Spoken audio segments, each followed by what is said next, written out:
O juiz federal Rodrigo Parente Paiva Bentimüller, da 15ª Vara em Brasília, aceitou a denúncia do caso JBS, na qual Temer é acusado de corrupção passiva.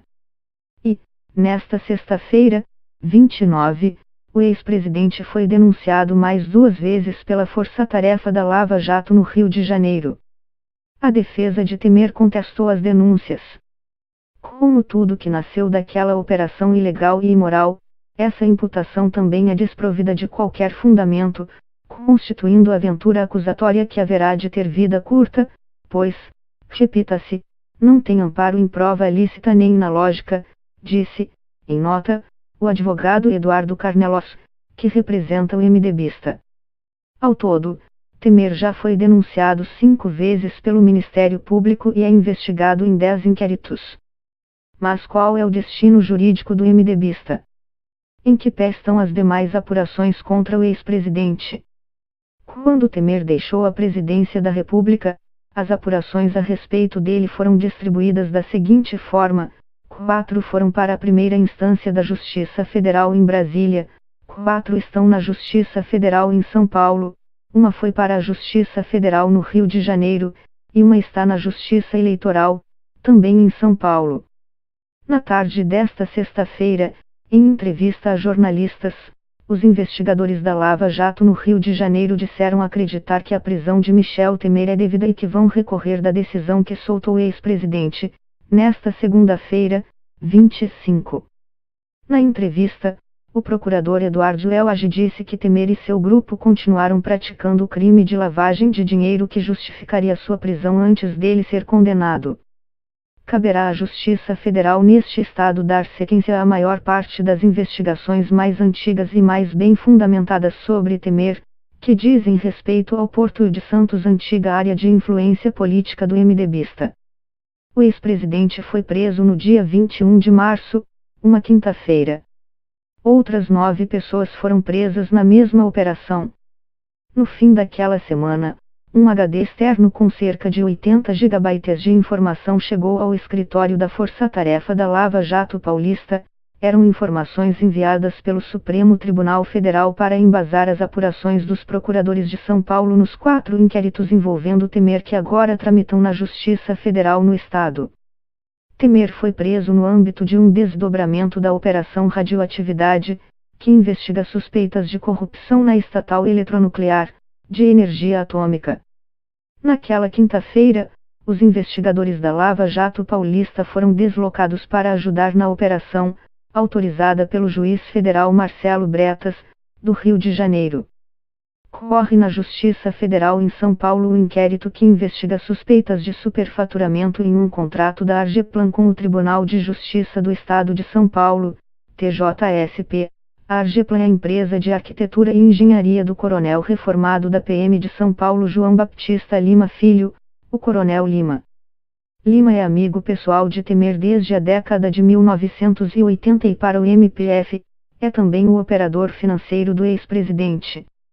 Também estão na Justiça Federal o inquérito sobre a reforma da casa de Maristela Temer, filha do ex-presidente, que teria sido paga pela empresa do Coronel Lima, a apuração que investiga possível pagamento de propina e lavagem de dinheiro no Porto de Santos usando um escritório de advocacia, e a investigação sobre o possível pagamento de propina por meio de um contrato de fachada de arrendamento de terras da Fazenda Esmeralda, em Duartina, SP. Alguns documentos que foram apreendidos na Operação Descontaminação que prendeu Temer na quinta-feira ainda precisam vir do Rio de Janeiro para São Paulo. Na sede da Argeplan, no bairro Alto de Pinheiros, a operação encontrou documentos da Fazenda Esmeralda. Por exemplo, essas peças foram para o Rio, mas podem ser requisitadas no futuro. Finalmente, uma das principais apurações contra Temer veio para a Justiça Eleitoral, a que investiga suspeitas de um pagamento de R$10 milhões de Caixa 2 da empreiteira Odebrecht para campanhas do MDB nas eleições de 2014. Segundo o ex-executivo da empreiteira e delator Cláudio Melo Filho, o pagamento foi acertado num jantar no Palácio do Jaburu, em Brasília, em maio daquele ano. Em fevereiro de 2019, o Supremo Tribunal Federal decidiu enviar o caso para a Justiça Eleitoral de São Paulo. O caso caiu nas mãos do desembargador Calduro Padim, do TRE-SP, e apenas na última terça-feira foi enviado para o juiz eleitoral que tocará a apuração daqui em diante, Francisco Carlos Inoue-Shintati, da primeira zona eleitoral, Bela Vista. O quadrilhão do MDB é parte de um pacote de denúncias apresentadas pelo ex-procurador-geral da República Rodrigo Janot contra as cúpulas de 3 partidos, PP, PT e MDB. No caso do partido de Michel Temer, foram 2 acusações, uma dirigida à cúpula do MDB no Senado, e outra na Câmara. Temer, que presidiu a Câmara 2 vezes, foi incluído na segunda denúncia. Janot acusou Temer e outros MDBistas de cometer vários crimes de corrupção a partir de 2006, envolvendo vários órgãos e empresas públicas, Petrobras, Furnas, Caixa Econômica, Ministérios da Agricultura e Integração Nacional, e a própria Câmara. Segundo o ex-procurador-geral, o grupo recebeu pelo menos 587 milhões de reais de propina, somando todos os casos. Todos os políticos mencionados, inclusive Temer, negam irregularidades. O caso JBS é talvez o mais rumoroso de todos. Veio à tona no começo da noite de 17 de abril de 2017, e nas primeiras horas após a divulgação, houve dúvidas sobre se Temer continuaria no cargo, ou renunciaria. Fazem parte desta investigação as famosas imagens gravadas pela Polícia Federal do ex-deputado e ex-assessor de Temer Rodrigo Rocha Loures andando com uma mala contendo 500 mil reais em dinheiro pelo centro de São Paulo. A mesma delação trouxe o áudio da conversa entre Temer e Joesley Batista, na qual o ex-presidente diz ao empresário que tem que manter isso, viu, depois de Joesley afirmar que tinha uma boa relação com Eduardo Cunha. Há 2 inquéritos sobre este tema, no principal deles, a denúncia contra Temer, pelo crime de corrupção passiva, apresentada em junho de 2017 por Janot. O outro inquérito investiga o crime de obstrução de justiça, mas ainda não há denúncia. Também está em Brasília o inquérito principal sobre o Porto de Santos. Em dezembro de 2018, este caso deu origem à terceira denúncia contra Temer, apresentada pela PGR Raquel Dodge, sucessora de Janot. Temer e mais 5 pessoas foram denunciadas. As suspeitas de um possível esquema de corrupção envolvendo o ex-presidente no enorme porto no litoral de São Paulo são antigas, vêm de antes da Lava Jato e até mesmo da primeira eleição de Temer como vice-presidente da República, em 2011. Resumidamente, o ex-presidente é acusado de receber dinheiro para favorecer empresas que atuam no porto, considerado uma antiga área de influência do MDBista.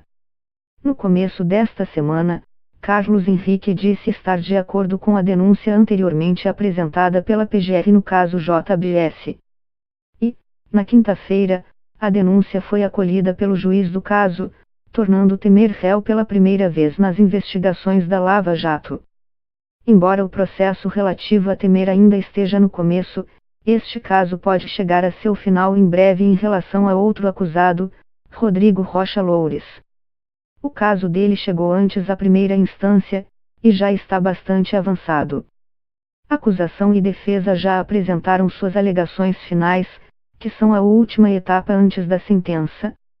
Nesta sexta-feira, os procuradores da Lava Jato no Rio de Janeiro apresentaram 2 denúncias contra o ex-presidente, por fatos relacionados a esta investigação.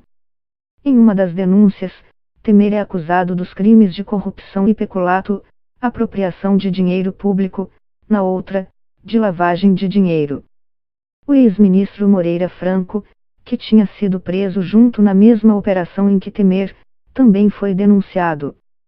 Nesta investigação, o Ministério Público acusa Temer de ter bancado politicamente a indicação do ex-presidente da empresa estatal Eletronuclear, Otton Luiz Pinheiro da Silva. A Eletronuclear teria, então, aceitado o superfaturamento de obras contratadas com a empreiteira Engevix, e esta teria devolvido parte dos valores a Temer por intermédio do Coronel Lima. O inquérito foi aberto depois que Temer deixou a presidência, mas a investigação se baseia em informações muito mais antigas. Elas foram coletadas em 3 fases da Lava Jato do Rio de Janeiro, Radioatividade, de 2015, Pripyat, de 2016, e Irmandade, também de 2016, e também na delação premiada do dono da Ingevix, José Antunes Sobrinho, aceita pelo ministro do STF Luiz Roberto Barroso em outubro de 2018.